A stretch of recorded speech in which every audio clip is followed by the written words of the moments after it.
风靡日本的碰碰香，现在看来果然很人气。前几天做了碰碰香的养护后，很多粉丝对它的繁殖很感兴趣，所以今天再做一期繁殖碰碰香的内容。虽然繁殖不难，但还是有可能遇到问题的。而且这个季节繁殖，到了夏季就会有很多盆，就能让蟑螂蚊虫不敢靠近，既绿色环保又健康，还有香味，所以趁现在进行最合适不过了。大家好，这里是花花世界的频道，花花干啥啥不行，养多肉第2名。如果大家想要去快速简单繁殖碰碰香，采用扦插法就可以了。下面我就教大家100%成功的方法。另外，碰碰香除了好闻、驱除蚊虫外，它还能食用，简直就是宝藏植物。那么你知道几种食用方法呢？看看片尾我介绍的，你有没有尝试过？1. 碰碰香的扦插。首先就是扦插的盆土选择上，一般选择疏松透气性好的沙质土壤，在扦插的前期需要用小喷壶将配置好的土壤打湿，这样有利于提高扦插碰碰香的成活率，可以让碰碰香更好的浮盆。花盆一定要选择透气性比较好的，这样非常有助于碰碰香根系的发展，而且这样不容易导致后期出现不当操作而引起的根系腐烂等现象。其次就是扦插枝条的选择，在扦插碰碰香的枝叶选择上，最重要的就是健康，可以在植株上观察挑选一些看起来比较老成并且饱满的枝叶，这样可以大幅度提高扦插的成活率。选好了之后，准备一把小刀，大约切10厘米左右的枝条即可。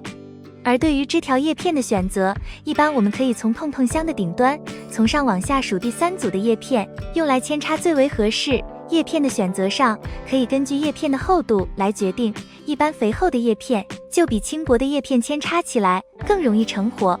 将选择好的叶片用剪刀剪下后，不可以直接插在土壤里进行生根培养，要对它的伤口进行杀菌消毒的处理。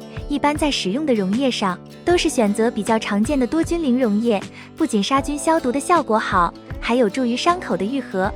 杀菌消毒之后，需要将伤口晾干，再扦插到土壤里。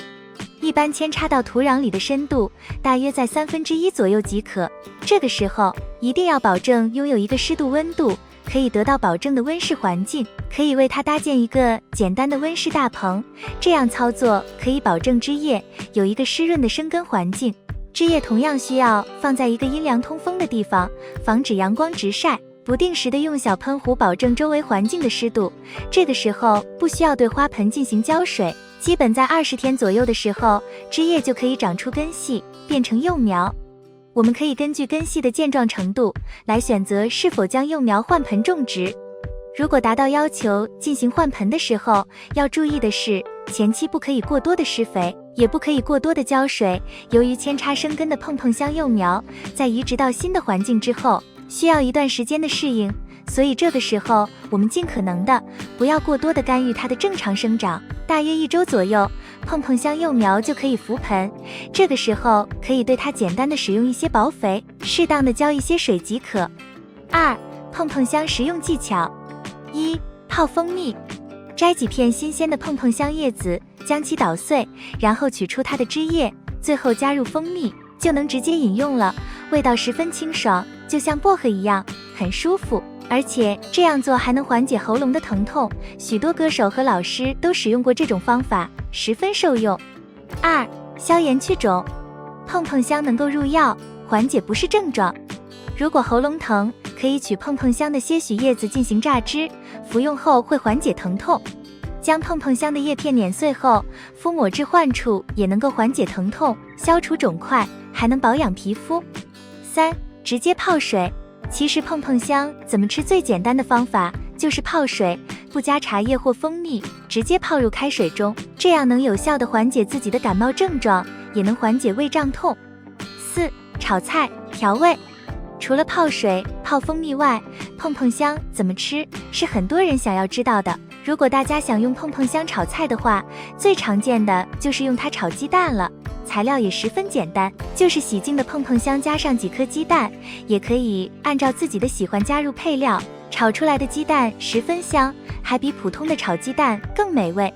除此之外，碰碰香在做法上，它还能当做调味品来使用，常见的就是调味牛排。我们在烤牛排的时候撒上一点，便能飘香四溢。而且这种做法在世界各地都十分受欢迎。这就是碰碰香的4种食用方法。由此看来，这种植物不仅好看，它的实用性还是不容小觑的。以上就是碰碰香繁殖以及食用的总结，希望能帮助到你。关于花花分享的内容，有其他意见，欢迎指摘和批评。花花制作视频不容易，觉得有用点个赞，并多多帮花花转发，这对花花很重要。感谢观看，感谢粉丝一直的喜欢和包容，我们下期见。